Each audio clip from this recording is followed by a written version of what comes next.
So in 2015, there were two events that really shook the entire country, and I am confident that it deeply affected you all, and I know for a fact that it really affected me. And it was the retirement of these two. Right?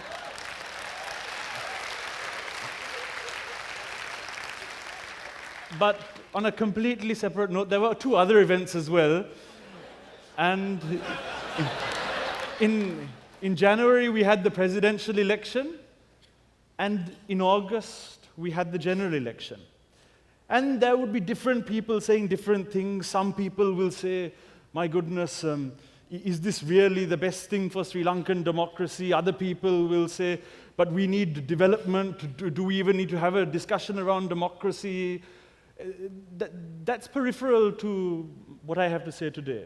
But I think the one thing that we can all agree on is the fact that whoever we vote for has to work for us. And when thinking through that, this person shouldn't really pop up in mind, but there's something relevant that he said. So this is John Locke. Now, in the 1600s, John Locke spoke about this thing called the social contract, and the fact that citizens conditionally transfer some of their rights to those who govern, but it is done because that will better the citizen's life, the way the citizen enjoys their freedoms, their property rights, everything else. So that was at the core of what John Locke was saying. But we can go back even a further 2,000 years. And in ancient China, we had Mengzu. And what did Mengzu spoke about the fact that the rulers are the sons of heaven, but that the people can overthrow the rulers in the name of heaven. So when we're thinking about all of these things from the past, let's fast forward 2,300 years, and what do we have in Sri Lanka? The 100-day program. Now, some of you all will be thinking, right, I mean, that was a waste of time. And some of you may think actually it was useful. I would say that the 100-day program was actually very useful. Because for the first time, not only did we have a pledge to do certain things, but we also knew by when certain things were going to be done. It connected these two things together.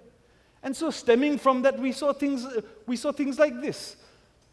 On the saying by what date certain things will be done. So by the 2nd of March of 2015, we were supposed to get new election laws.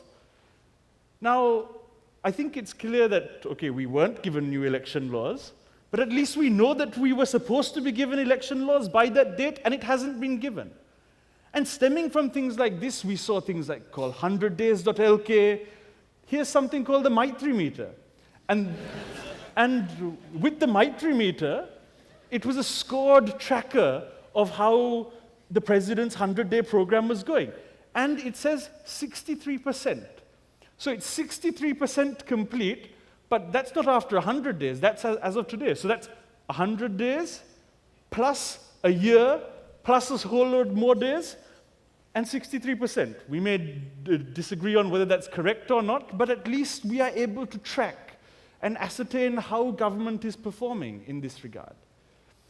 And this is a real game changer. This idea that we can now say, by this date you're supposed to do a certain thing. And this is something that very few people are aware of. Last November, our government signed something called became a signatory to the Open Government Partnership.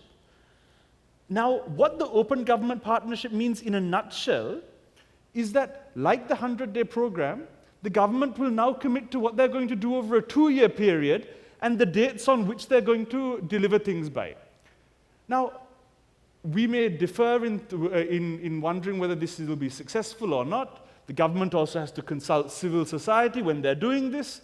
But the one thing that I think we can agree on is that it shifts the burden of proof. The burden of proof is now on government when they say that they have to do something by day 10, and they don't do it by day 50, why haven't you done it? Give the reason why you haven't done it. What we were used to before was we didn't even know what to expect by when, therefore we couldn't even complain properly. Now, some of you all will say, okay, this is about how you hold government to account, but we have these 225 members of parliament. I mean, what are they doing? I mean, how do we hold them to account? I mean, and I'll give you an example. Here we have it. Now, this just looks like any ordinary image. But actually, I would say that this was a pivotal moment. Because here, we have the former Minister of Higher Education, and he was mentioning something on a prominent political talk show, and then the host turned around and he said, but Minister, 2 months ago you said this. I mean, what is it? Is what you're saying today correct, or is what you said 2 months ago correct? Which one is it? They're diametrically opposite. And for a second, the minister's jaw dropped, because he was never used to being held accountable to what he had said in Parliament. And the reason why he was able to be held accountable in this way was because of this site, Manthri.lk. Now, what Manthri.lk does is Manthri.lk analyzes the parliamentary Hansard. Now, in Parliament, everything that is said is recorded, verbatim. So there's a 90-page document, on average, for every day that Parliament sits. And it's a very, very inhospitable document. I wouldn't suggest anyone taking a look at it. But at Manthri, we developed a coding system. So every MP has a code. Every topic, health, education, sport, has a code. The way in which every MP speaks in Parliament has a code. And then, when we launched, we had over 20,000 individual records of what MPs had been saying, this really rich mosaic of data of what is being said by MPs in Parliament.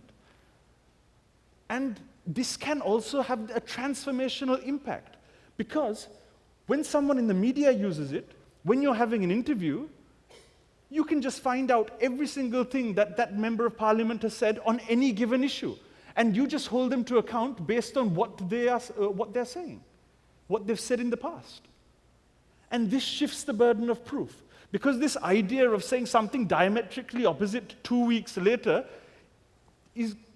shouldn't be allowed anymore, because you just put people on the spot and you hold them to account on what they said. Any illogic, any inconsistency should be explored there, and that tool is available. But now people will say, okay, now this is about holding government to account on one side. Okay, then there's ways in which we hold legislators to account. But how do ordinary members of public actually benefit from these things? And I'll point at one thing. Just earlier this month, the Right to Information Act was passed. In a nutshell, what does the RTI Act give us? It really cements the fact that the state holds information in trust for its citizens, and citizens can access that information. Now, what are some of the examples? Here's one. Let's say you have a child and you have a legitimate expectation that your child can get into a particular government school, but your child doesn't get in. You can access information which will help you understand why your child didn't get into that school. Similarly, if you're a social welfare Samruddhi beneficiary, you can start finding out whether what you're entitled to is what you're getting. And organizations like Transparency International Sri Lanka need to take on that responsibility of assisting citizens in accessing that sort of information. But these are the sorts of things that can be done. And it's all about this social contract, this agreement between citizen and state. The access to information will be there from next February onwards. And within that, it's also about this idea that the state should be proactive, no longer reactive. Information needs to flow out. And the act itself, it's only a piece of legislation, but it secures that to some extent. But the implementation will be the elephant in the room. But this shifts the burden of proof. The burden of proof shifts because this default of saying, that information we can't provide, the default is no longer deny, but the default is now provide. And so that can have a massive, massive impact on the way in which we hold the state accountable. But there's one piece of information that I want to particularly highlight. Before the elections last year, we frequently heard about asset declarations. And this is what the front page of a blank asset declaration looks like. Now, with all of this discussion around asset declarations, it really was tying into this idea that there is a lot of ill-gotten wealth that some of our elected officials may have. But one thing that I want to mention to everyone here today is actually every single asset declaration can be requested by you and I. And I have tried this system, and I know how empowering the data that I get is.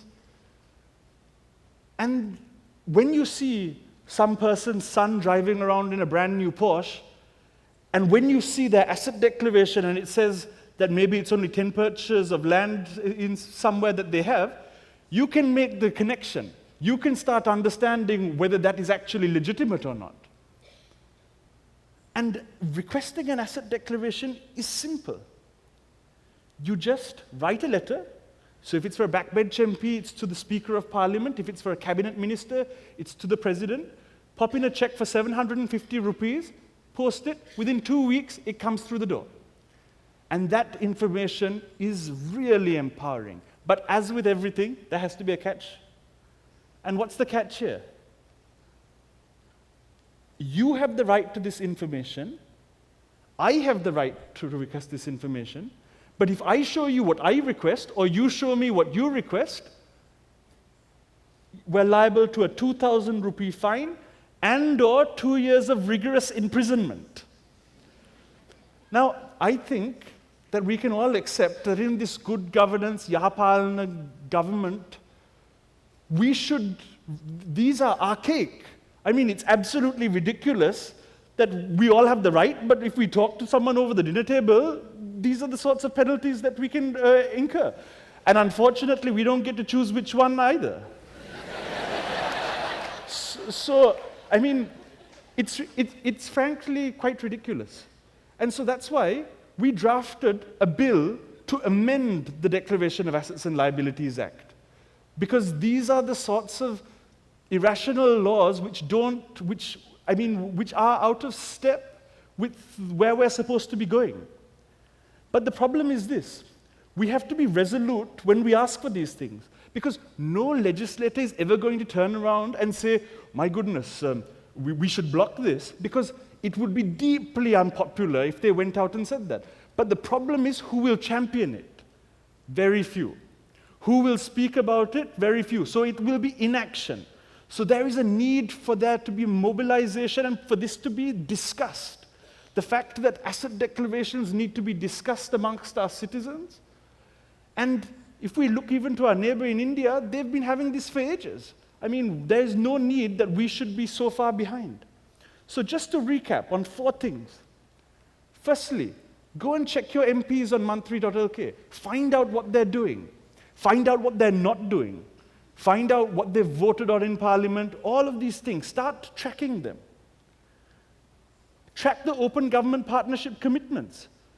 They'll be known in a couple of months' time. Let's start holding the government to account on what they're now saying they're going to do. It's the new 100-day program, but let's ensure that the accountability that comes with it also flows.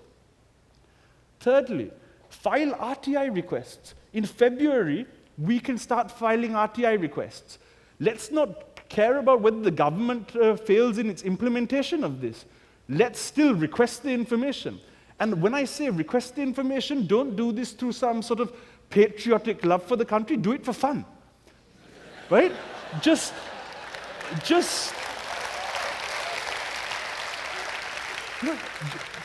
think about one interesting piece of information that you want to find out and test the government.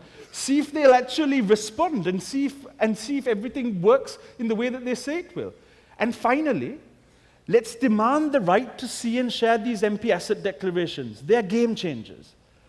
And to tie it all together, one thing I would say is, let's remember this when we vote. I mean, all of these are all different information streams, but when we exercise our franchise, it's essential that we're thinking through all of these sorts of things to assess who we're voting for. And to sum it up, it's about shifting the burden of proof. But I think I may have misled you slightly, because actually, the burden of proof has already shifted. It's just a case of you and I going out there and making use of it. Thank you.